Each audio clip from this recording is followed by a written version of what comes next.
Este capítulo es auspiciado por Key Foods. Encuentra los mejores productos para tu negocio con despacho en menos de 24 horas para toda la región metropolitana. Visita keyfoods.cl, el mejor aliado para tu negocio y emprendimiento. Y el Centro de Información Palestina, organización que nos mantiene al día con actualidad y análisis. Entérate de todo en @centro.info.palestina. Fernanda y Stephanie te invitan a tomar un rico café árabe para conectar con Palestina, su gente y su cultura. Los mejores entrevistados y conversaciones en esta sobremesa en la que cabemos todos. Aquí comienza Café con Sandía.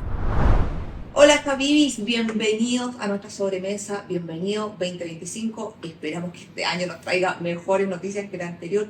Habibis, partimos el año fuertes con un programa necesario de análisis, pero tranquilos, en Café con Sandía siempre lo hacemos para que todos lo podamos entender. Y llegó el momento, tenemos que hablar de Siria. En este programa siempre hablamos de Palestina, su gente, su cultura, es nuestro foco, pero Palestina no es un mundo aislado. Todo lo que ocurre alrededor del Medio Oriente le afecta y por eso es tan importante saber lo que pasa en los países de la región. Les voy a dar un poco de contexto. En las últimas semanas Siria vivió un cambio radical en la historia reciente. Tras 13 años de guerra civil, el régimen de Bashar al-Assad, para muchos un dictador, cayó el 8 de diciembre en manos de una coalición de rebeldes liderada por el grupo islamista Hayat Tahrir al-Sham. En una ofensiva relámpago, en pocos días lograron tomarse Damasco y forzaron a al-Assad a huir a Rusia. Este asalto contó con el apoyo estratégico de Turquía y que también fue posible por distintas razones, como que el ejército sirio presentó muy poca o nula resistencia, la falta de apoyo internacional a al-Assad y una estrategia militar altamente coordinada.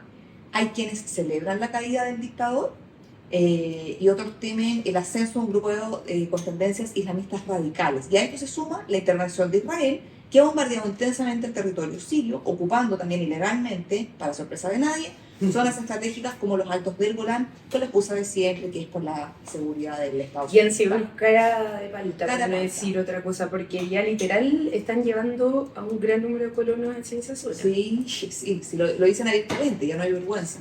Entonces, bueno, para entender este menjunje de cosas y cómo le está afectando, cómo esto afecta primero a Medio Oriente, como un efecto dominó, pero principalmente cómo le afecta a Palestina, invitamos a nuestra sobremesa a Rodrigo Carmi, el escritor, profesor, investigador del Centro de Estudios Árabes, experto, aunque no le gusta que le digamos así, pero para nosotros experto en todo lo que ocurre en el Medio Oriente y gran conocedor de los complejos escenarios de la región. Muy bienvenido al programa y feliz año, Rodrigo Carmi. ¿Cómo bienvenido. estás? Feliz año a todos. Muchas gracias por la invitación. Esperemos que este año sea un año feliz también para Palestina, para toda esa región. Inshallah. Inshallah.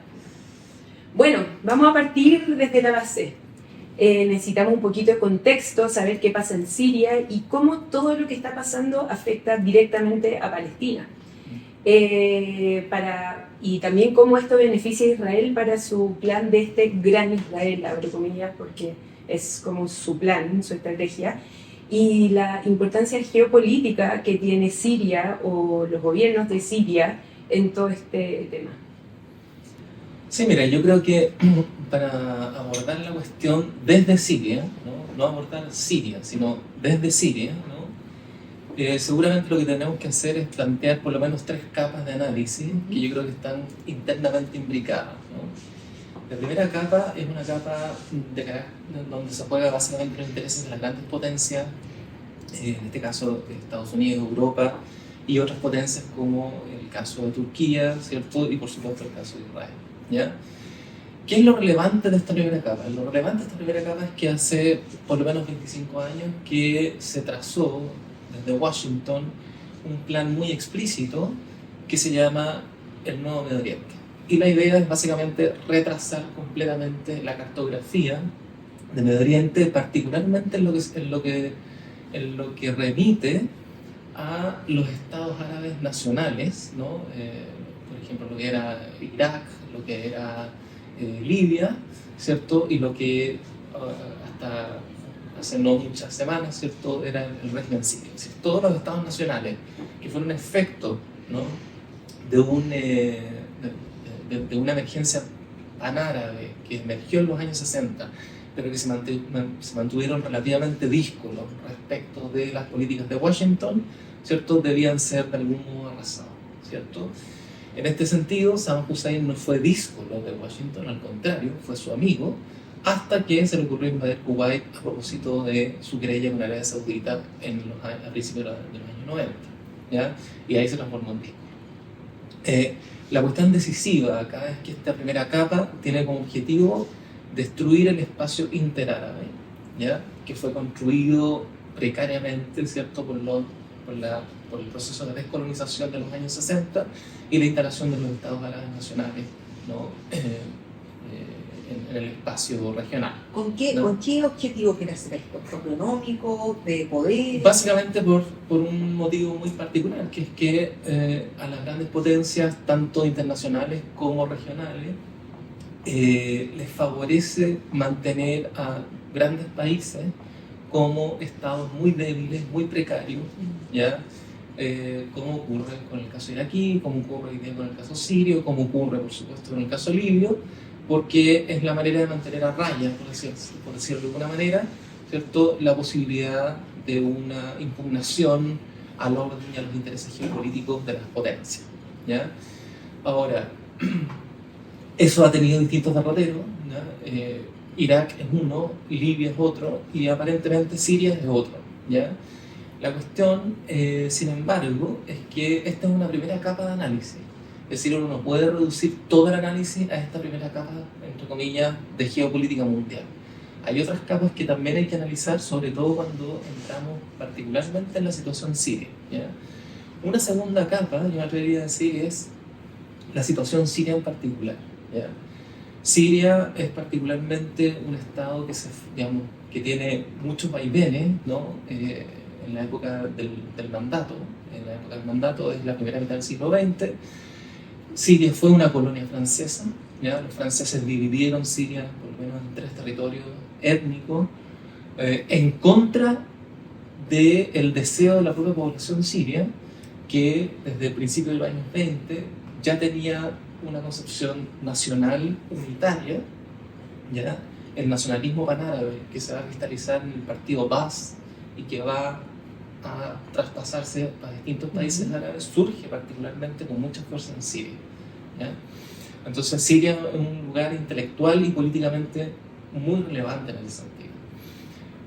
Después, cuando los franceses salen de Siria en el año 46, ¿no? Los sirios quedan con un territorio maltrecho, ¿ya? Porque el Bilad al-Shams, digamos, que era la Siria histórica, por así decirlo, queda cercenada en la medida en que las potencias británicas y francesas en la primera mitad del siglo XX habían establecido los acuerdos Sykes-Picot, que habían dividido su botín territorial entre Gran Bretaña por un lado y Siria por otro lado. Pero se produce acá una cuestión bien importante en el caso sirio, que es la revolución del 63, ¿no? Y después de la revolución del 63, donde de alguna manera triunfa la facción más izquierda del régimen, digamos, de los partidos políticos sirios, el Frente Nacional, que estaban agrupados en este Frente Nacional, ¿cierto? Se produce en el año 70, ¿ya? Un golpe de Estado a ese gobierno, propiciado por Hafez al-Assad, que viene particularmente del ejército. Y ahí se produce una transformación importante, que es importante subrayarla para entender el presente, ¿no? El partido Baas, que era el gran partido nacional árabe y sirio al mismo tiempo, ¿ya? Que era un partido político, ahora se identifica plenamente con las Fuerzas Armadas, ¿no? Es decir, ese es el gesto que hace Hafez al-Assad, es decir, las Fuerzas Armadas se convierten en el pivote del régimen, ¿ya?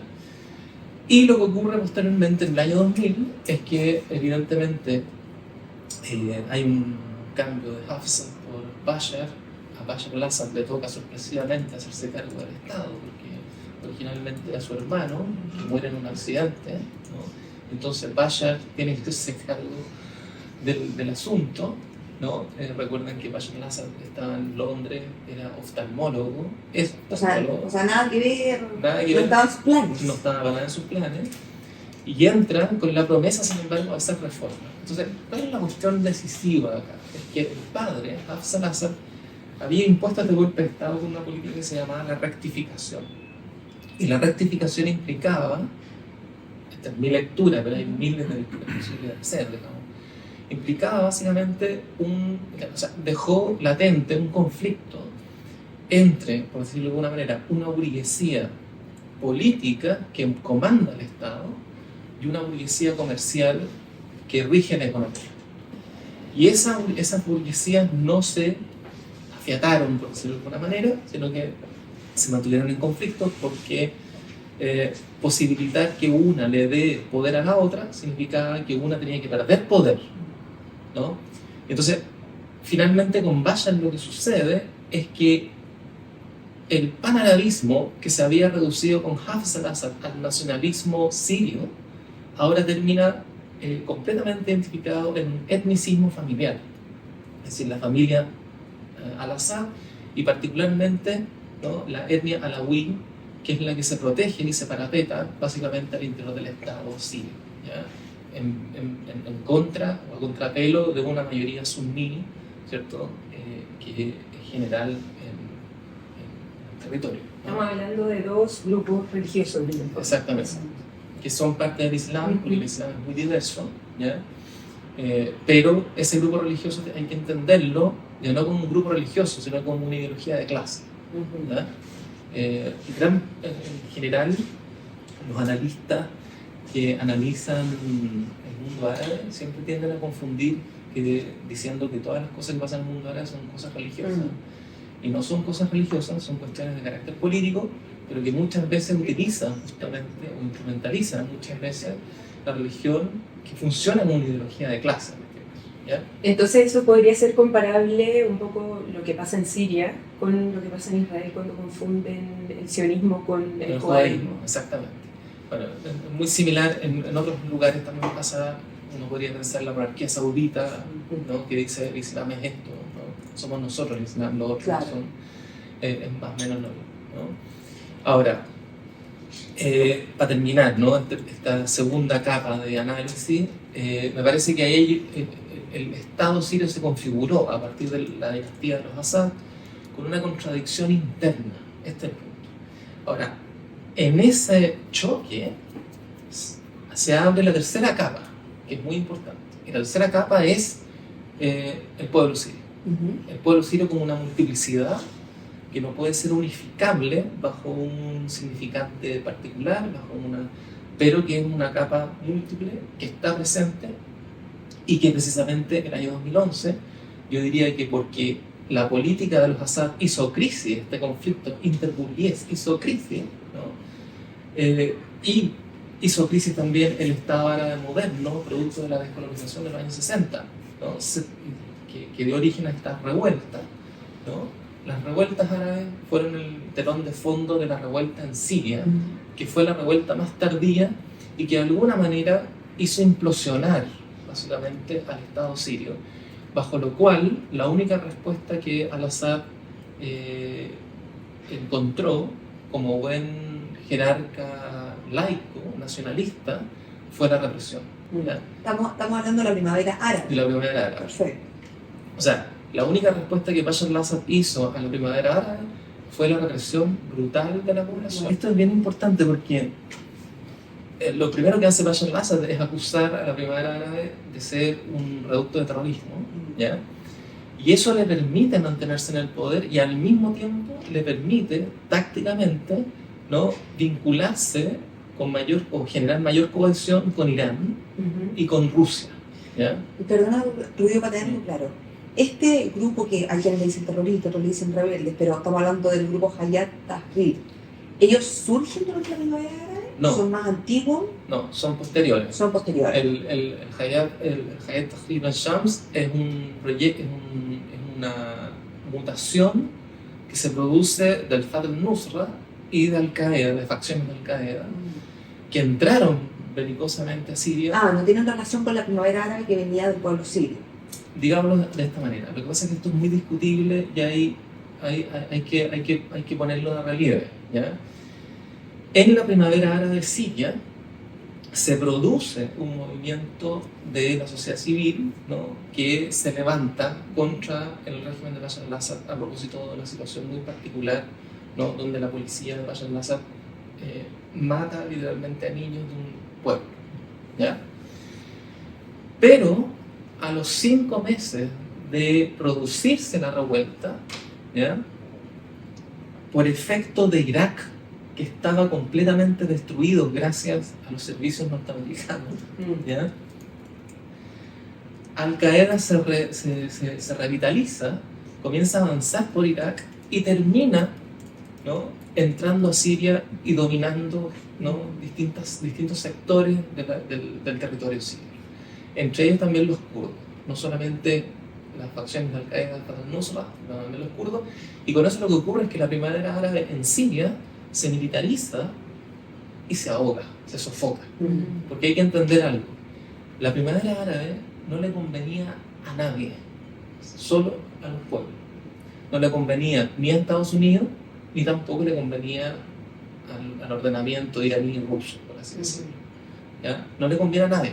Es un tercer espacio que está ahí, que no es capitalizable, pero que logró ser capturado y aplastado parcialmente, ¿no?, por Bashar al-Assad el 2011-2012, que el propio Bashar al-Assad empujó a Siria hacia la guerra civil. Este es el punto, ¿ya? O sea, el propio régimen sirio le llevó toda la guerra civil, porque sin la guerra civil ya no encontraba posibilidades de legitimación. Que es un poco lo que pasa hoy día con Netanyahu. Exactamente, es exactamente la misma figura, solo que Netanyahu tiene más apoyo internacional, digamos. Claro. Yo ahí tengo una pregunta, ¿por qué el pueblo sirio entonces está tan dividido en que hay unos que celebran que Bashar al-Assad ya no esté en el poder, versus otros que se lamentan y dicen aquí va a quedar la embarrada? Sí, o sea, es que yo creo que las dos posibilidades están abiertas, ¿ya?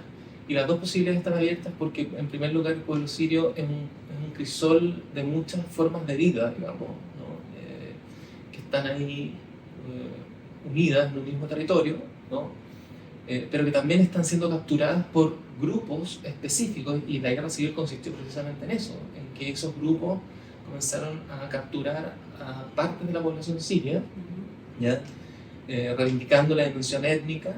Y es muy interesante lo que ha sucedido después de la caída de Bashar al-Assad, porque lo que ha sucedido es que, por un lado, tú tienes un gobierno que justamente viene de la mutación de Al-Qaeda, etcétera, que está encabezado por Jolani, ¿ya?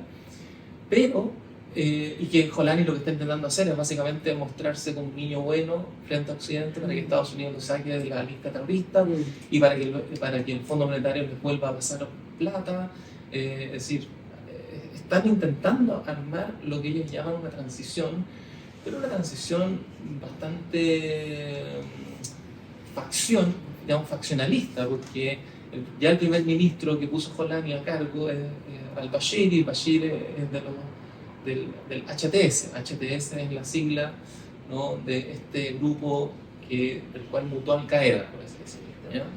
Entonces, el problema es que, por un lado, hemos visto que hay muchas protestas en Siria hoy, por un lado celebrando la caída de Bashar al-Assad, pero por otro lado reivindicando la dimensión secular y nacional de Siria, en contra de la instalación del discurso islamista que el grupo HTS intenta imponer en la medida en que ha triunfado parcialmente, ¿cierto?, a la hora de apropiarse del Estado. Pero acá yo me confundo con algo, quizá entendí mal, porque hablábamos de que Bashar al-Assad no tenía como una elección religiosa. Entonces, ¿cómo eso afecta con lo que acabas de decir?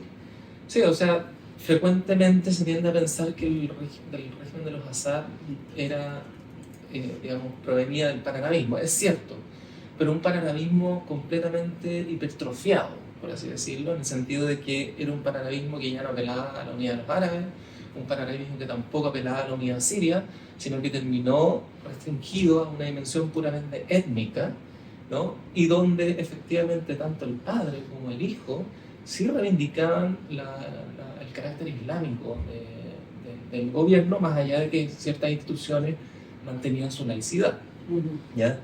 Pero es importante entender que la arremetida y la capitalización del Islam político, en el caso sirio, pero también en el caso palestino y en otros casos, tiene que ver precisamente con que las fuerzas nacionalistas y seculares, que tradicionalmente habían luchado por la descolonización durante los años 60, se terminaron acomodando al nuevo régimen que les instaló Estados Unidos. ¿Ya? En el caso palestino es muy elocuente esa cuestión, que es lo que pasa con la Autoridad Nacional Palestina, ¿ya? Por un lado. En el caso egipcio también es muy elocuente, digamos, tenemos un ejército que luchó contra Israel en varias oportunidades, un ejército que tiene un prestigio en la población de ser un ejército efectivamente nacional, pero un ejército que está completamente vendido a los capitales norteamericanos, ¿cierto? Y que ha transformado al ejército en un holding financiero con el cual Egipto goza del 40% del PIB, digamos, ¿ya? Entonces, en ese sentido, el contexto en ese sentido es que hay una crisis efectivamente del nacionalismo árabe, y Bashar al-Assad podría haber sido el gobernante que, al haber sobrevivido a la guerra civil, podría haber recapitulado ese discurso, pero finalmente terminó caído porque básicamente ya la primavera árabe y la guerra civil había vaciado totalmente de contenido al régimen. Y claro, lo que sucedió básicamente, un poco lo que decía Stephanie, ¿no?, al principio de la presentación, es que Bashar al-Assad se va a Moscú, y no se va a Moscú de manera sorpresiva, sino que hubo una negociación. Claro, eso fue todo tan rápido, Sí. Que uno dice, no puede ser, o sea, llevas 13 años en esta pelea y de repente en una semana, ¿qué pasó ahí? Claro, aparentemente hubo una negociación, Bashar al-Assad termina en Moscú, pero una negociación, ¿por qué? Porque el ejército sirio, digamos, que defendía el gobierno, ya no estaba defendiendo sus posiciones. Entonces eso significaba que Irán y Rusia, que podían prestar auxilio al ejército, no le podían prestar auxilio si el propio ejército sirio no defendía lo que había que defender. ¿Y por qué el ejército sirio tira la esponja, por decirlo en términos coloquiales? ¿O fue así, tiró la esponja? O sea, se fue descomponiendo, bueno, en algunos artículos que han aparecido en la prensa internacional, ponen de relieve el hecho de que hubo una crisis, entre comillas, moral, como se llama, o una crisis subjetiva, en el sentido de que ya no había por qué pelear, ¿no?, porque había un grado enorme de corrupción dentro de la jerarquía del ejército, ¿ya?, que volvía imposible, ¿no?, una gestión de parte del poder central, en este caso por parte del gobierno, ¿no?, del propio ejército, ¿no? Y eso generó un desperfilamiento, una descomposición, una difuminación, bueno, que es un efecto muy interesante que uno puede encontrar en la literatura, por ejemplo, en los textos clásicos de Sigmund Freud, cuando Freud trabaja la cuestión de los grupos, cuando se disuelve la ilusión que anuda los grupos, entonces todo se abanica. La narrativa, la historia. La historia, exactamente, esa historia se va abajo, entonces el grupo simplemente se disuelve, se dispersa. Eso alguna vez lo que pasó con el ejército acá, ¿no? Ahora, para Palestina es por supuesto una muy mala noticia, ¿ya? Y puedo terminar con esto, pero sin dejar de poner de relieve esta tercera capa, que es la capa de la población, y que me interesa que quede muy claro de que no hay una sola dirección en esto, que hay disputas, hay conflictos dentro de la propia población respecto de este gobierno, del gobierno nuevo en Siria, y que la propia población está disputando ese espacio de gobierno también. Y que lo vemos también en Chile. O sea, en Chile vemos gente que está muy feliz con esto, saltando en llamas, y tenemos otra que está terriblemente preocupada y dice: en Siria se lo toman los terroristas. Claro, ahora, son dos visiones absolutamente opuestas. Claro, lo que yo diría es que, a modo de análisis, lo que se ha impuesto a nivel mediático son dos grandes narrativas, que yo creo que hay que prescindir de esas dos grandes narrativas. Una primera narrativa, que sería la norteamericana o la liberal imperial, ¿no?, que sería la narrativa que tiene CNN, que en el fondo CNN te va a decir: Bashar al-Assad es un dictador asqueroso, y la población, gracias a la población, básicamente Bashar al-Assad cayó.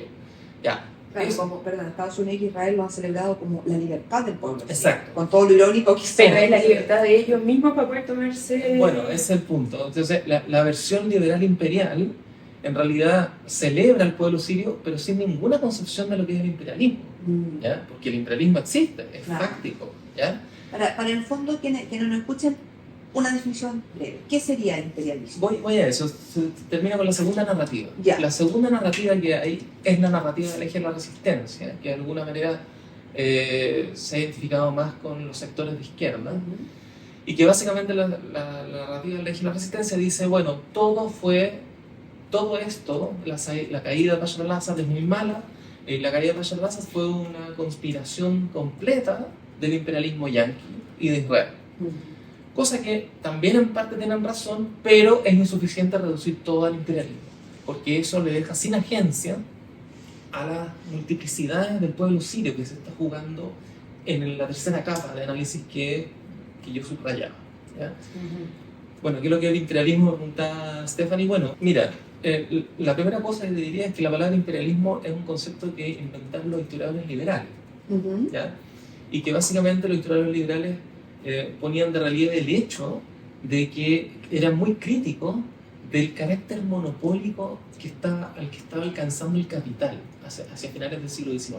El capital europeo estaba alcanzando un nivel monopólico, y por eso los historiadores liberales son los primeros en llamar la atención sobre eso, porque los liberales creen en el mercado, pero un mercado donde hay competencia. Claro. Cuando hay un capital monopólico, entonces ellos se oponen a eso, ¿no? Entonces, la literatura liberal es la primera en poner de relieve la noción de imperialismo, y después retomado esa noción por el marxismo-leninismo, digamos, con un texto muy clásico que escribe Lenin, que se llama el imperialismo como base superior del capitalismo, ¿no?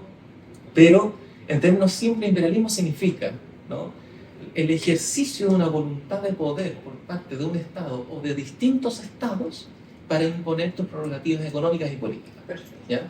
Entonces, tú tienes mucha discusión en la teoría política contemporánea sobre la imperiología, ¿ya? Desde los historiadores liberales del siglo XIX o el principio del XX, desde Lenin, ¿no?, hasta algunos teóricos árabes incluso contemporáneos, como el caso de Samir Amin, o Abdel Malek, por ejemplo, un egipcio muy interesante, o el mismo Tony Negri en su famoso texto Imperio. O sea, hay una serie de discusiones que siguen, por ejemplo, hasta el día de hoy, una politóloga norteamericana, se llama Jen Moorfield, que trabaja cómo se constituyó el imperialismo norteamericano, ¿no? Entonces, es una categoría legítima al interior del léxico de la ciencia política. Entonces, es una primera cuestión, y que designa la voluntad de poder para imponer, precisamente por parte de un Estado o un conjunto de Estados, ¿cierto?, una prerrogativa económica y política, ¿ya? En este caso, por ejemplo, a los países latinoamericanos tienen que ceñirse a tal plan que dictamina Washington, o los países árabes tienen que tener un gobierno muy débil para que la extracción de petróleo sea sin problema por parte, digamos, de los países occidentales. Justo ya quiero irme. Tú antes mencionaste a la Autoridad Palestina. Me gustaría entender cómo es que todo lo que está pasando en Siria, en la caída de Bashar al-Assad, afecta a Palestina en sí mismo, y a la resistencia palestina a la vez, porque entendemos, según dicen, muchas de las armas pasan por Siria hacia Palestina. ¿Cómo afecta todo esto?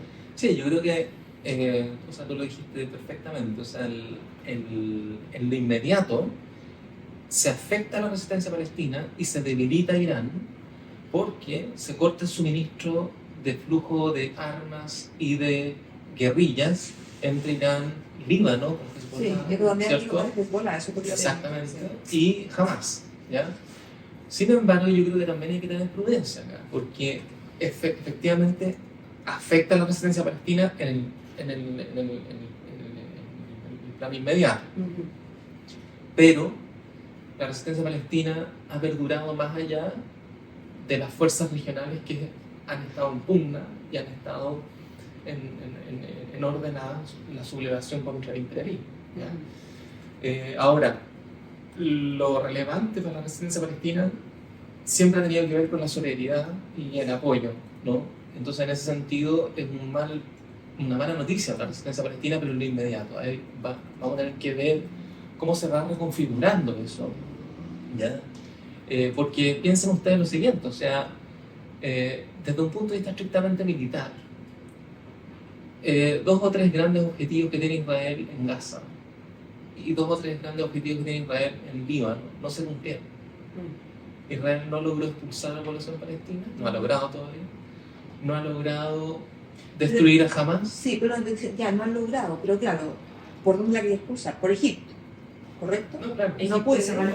Por ejemplo, Y tampoco, pero por otro lado tampoco les dice, ya, hacen por acá y yo los mando a otro lado. Los mata. O sea, por otro lado también el mismo Israel creó este campo de concentración. Así es. Entonces, Exactamente. como no, me cuesta, perdón, entender estas dos cosas, como quería expulsarlos y no pudo, si ellos mismos tienen bloqueado todo. Claro, digo, quieren expulsarlo porque tuvieron que negociar con Jordania, con Egipto, digamos, para ver si se podían armar campos de refugiados, etcétera. Y eso ¿Ya? no lo lograron negociar, digamos.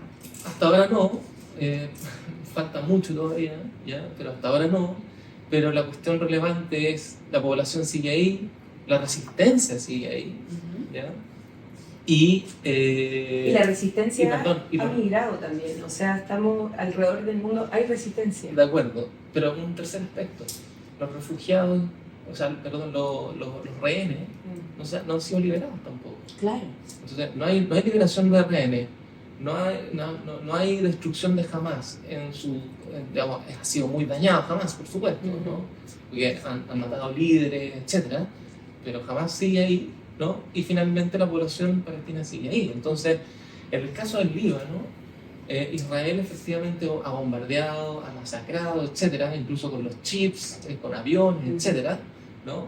Pero cuando intentaron entrar por tierra, no pudieron entrar por tierra y Hezbollah estuvo ahí, digamos, ¿no? Entonces resistió Hezbollah, ¿no? Entonces, lo que ha ocurrido ahí es que precisamente porque Israel no logra entrar al Líbano, dice, indirectamente vamos a entrar a Siria, ¿ya?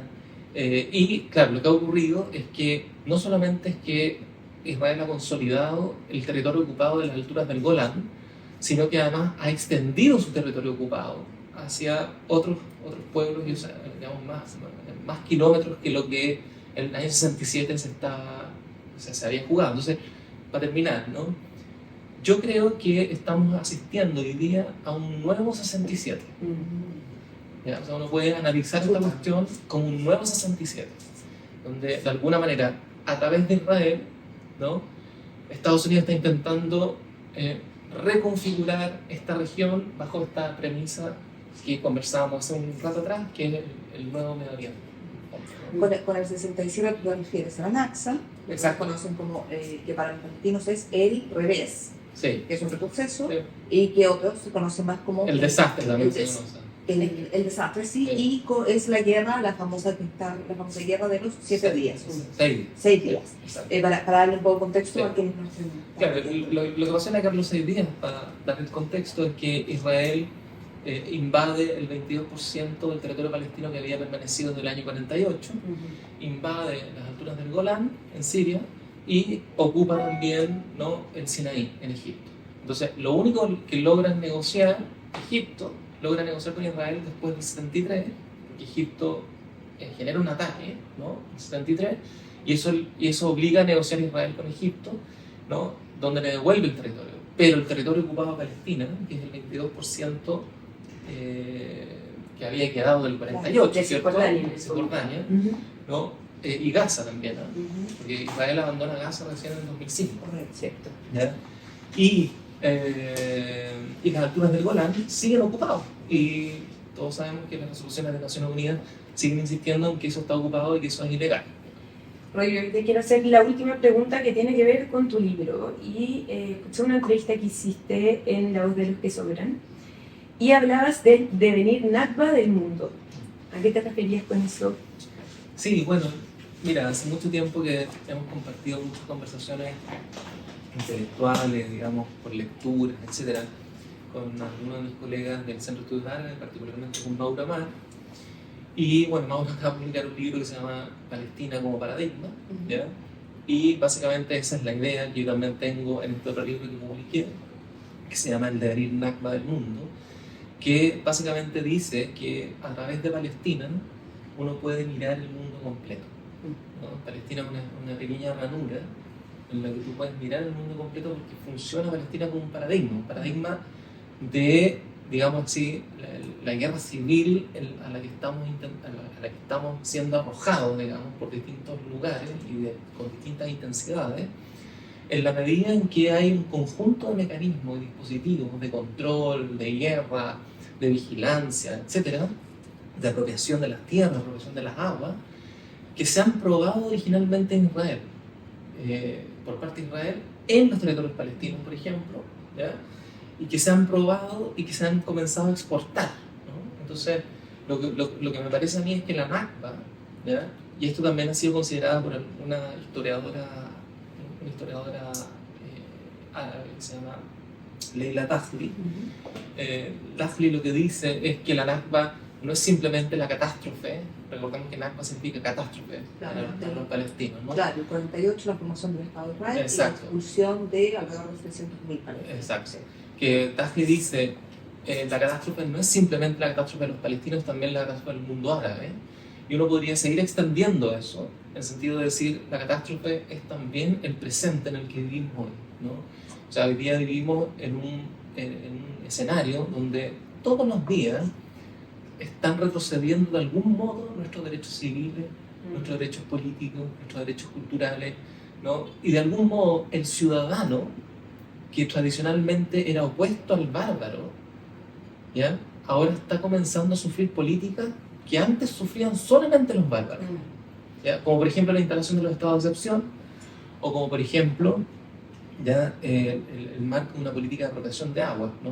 El lobby israelí en América Latina, de Mekorot, por ejemplo, en ese sentido es crucial, ¿no? Y te va mostrando, digamos, que la Nakba no es solamente palestina, o al revés, que de alguna manera gran parte de los ciudadanos del planeta estamos siendo palestinizados en otro sentido. Y que sin querer queriendo nos estamos comenzando a dividir por estos apoyos a uno o al otro. Así es. Y yo creo que la cuestión, la cuestión clave en el caso palestino es la solidaridad que ha habido. Me parece que las protestas por Palestina es interesante que han seguido, y es interesante que entender que no da lo mismo que un genocidio transcurra a vista de todos y con el asombro y la impotencia de aquellos que lo contemplan, a diferencia de un genocidio del que nadie sepa, ¿no? Lo pongo de esta manera, o sea, el genocidio nazi en la Segunda Guerra Mundial, casi nadie lo sabía, ¿ya? Solo se supo después cuando entraron los aliados, digamos, ¿ya? Hoy día todos sabemos, ¿ya?, este genocidio, y me parece que eso no da lo mismo, porque eso permite, ¿no?, la solidaridad, la protesta, ¿no?, que es un poco lo que hemos visto en este último año, sobre todo. Sí, y que en el fondo ya nadie puede decir es que yo no sabía. Yo no sabía, exactamente. Entonces cuando pasan los años y nuestros hijos nos preguntan, papá, mamá, ¿tú qué hiciste? Porque uno siempre quiere creer que si a uno le hubiera tocado estar en el holocausto judío, uno hubiera sido el bueno. Uno hubiera ayudado, Entonces, en el fondo, siempre decimos, cuando te preguntas qué tipo de persona eres, es justamente como estás actuando ahora frente al genocidio palestino. Pero también está pasando ese acostumbramiento a las imágenes que yo creo que es parte de... Así es parte de un dispositivo de domesticación. Exacto. Oye, Rodrigo, como recomendación de este capítulo vamos a dejar tu nuevo libro que se llama Palestina sitiada, ensayos sobre el devenir Nakba del mundo, que es justamente el tema que nos acabas de explicar. Y que se lanza pronto, cuéntanos. Sí, se lanza pronto. Rápido, porque tenemos que cerrar. La próxima semana, 15 de enero, 19 horas, en las dependencias del LOM. Concha y Toro 29. Exacto. Al ladito de Metro. Perfecto. Oye, muchas gracias. Creo que este capítulo da demasiado que hablar. Nos quedan muchas preguntas en el tintero sobre el tema, así que probablemente vamos a tener de nuevo por acá. Así que eso, muchas gracias. Muchas gracias, Rodrigo, por estar en el programa y nosotros nos vemos el próximo día. Chao. Esperamos que hayas disfrutado de este capítulo. Puedes volver a escucharlo en nuestros canales de Spotify y YouTube. Sigamos esta conversación en nuestro Instagram y TikTok. @Café con Santiago.